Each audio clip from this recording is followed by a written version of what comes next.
নমস্কার বন্ধুরা, আশা করি তোমরা সবাই খুব ভালো আছো আর আমিও খুব ভালো আছি। আজকে তোমাদের দেখাবো মাটন কারি রেসিপি আর কিভাবে বানাচ্ছি সেটা তোমাদেরকে শেয়ার করব। ফার্স্টে মাটনটা কিন্তু ভালো করে ধুয়ে নিতে হবে। আর আমি এখানে তেল দিয়ে দিয়েছি আর আদা রসুন বাটা একটু জিরে গুঁড়ো দিয়ে মাখিয়ে নিচ্ছি আর লঙ্কা বাটা দিয়েছি, ভালো করে মাখিয়ে নেব। আর এটা কিন্তু বিরিয়ানির জন্য রেডি করা হচ্ছে এই মাটনটা।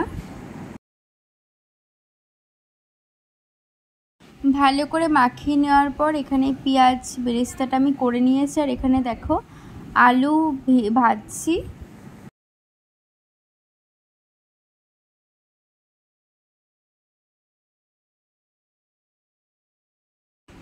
আলুগুলো ভেজে নেওয়ার পর কিন্তু তেল বসিয়ে দিয়েছি কড়াইতে।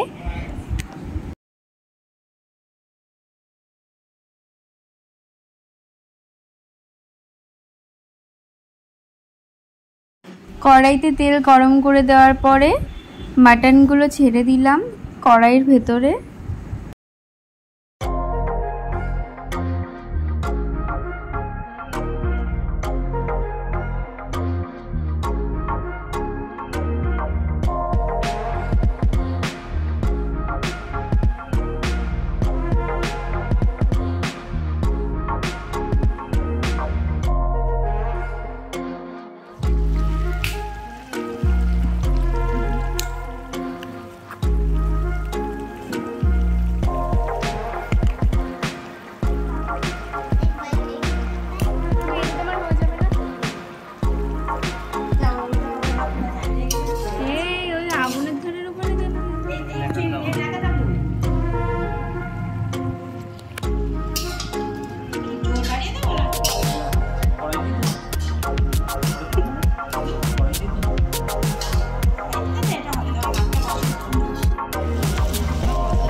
এরপরে আদা রসুন আর লঙ্কা বাটাটা একটু রয়ে গেছিলো, সেটাই দিয়ে দিলাম অল্প করে।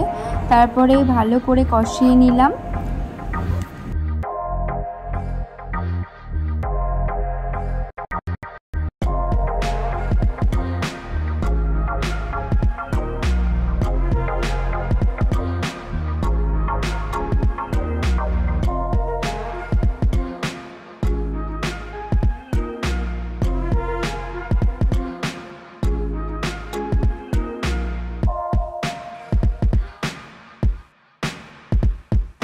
আর এখানে দেখো প্রায় কষানো হয়ে গেছিলো। তারপরে কিন্তু আরেকটু কষানোর পরে আমি জল ঢেলে দিয়েছি।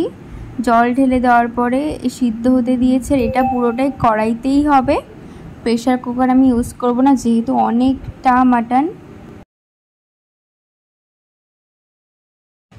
এরপরে আলুগুলো দিয়ে দিলাম।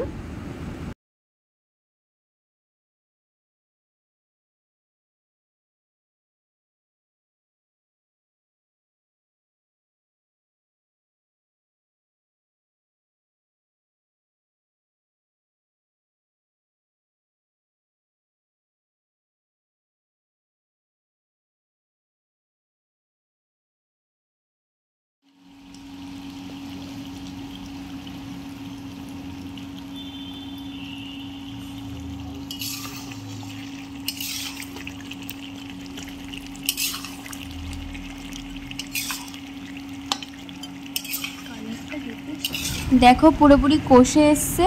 এবার কিন্তু নামিয়ে নেব, বিরিয়ানিটা রেডি করতে থাকবো।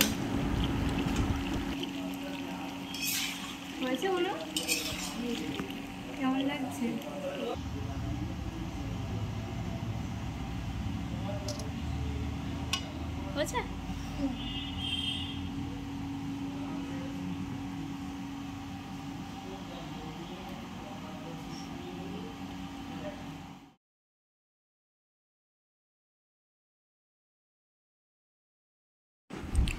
একটা হাঁড়িতে ঘি গরম করে নিলাম।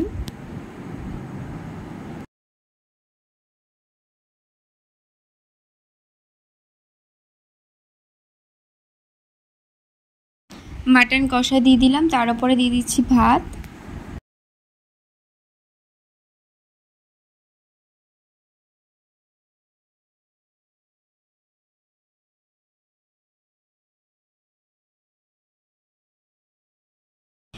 কেশর ভিজানো ছিল দুধের ভেতরে, সেটাই আমি দিয়ে দিলাম। ফুড কালারের পরিবর্তে আমি এটা ইউজ করেছি। আর তারপরে পেঁয়াজ বেরেস্তা দিয়ে দিলাম। এরপরে দিয়ে দিচ্ছি বিরিয়ানি মশলা, তার মধ্যে দিয়ে দিচ্ছি ভাত, তারপরে কিন্তু আবার দিয়ে দিলাম মাটন কষা, তারপরে আবার দিয়ে দিচ্ছি বেরেস্তা। তো এইভাবে স্তরে স্তরে সাজিয়ে নেব।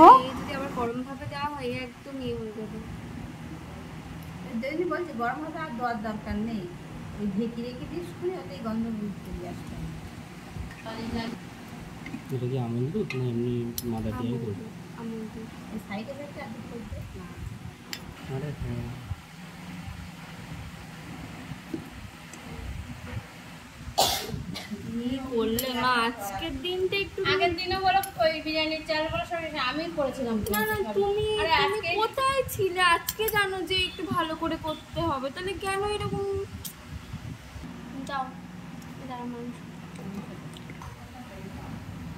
এবার কিন্তু আমি আধা ঘন্টার জন্য দমে রেখে দেবো। দমে রেখে দেওয়ার পর রেজাল্টটা তোমরা দেখো নিজের চোখে।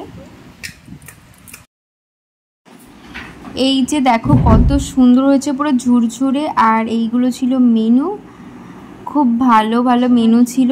আর সবই রেসিপি প্রায় তোমাদেরকে দেখানো। তো এই রেসিপিটি ভালো লাগলে অবশ্যই লাইক করো।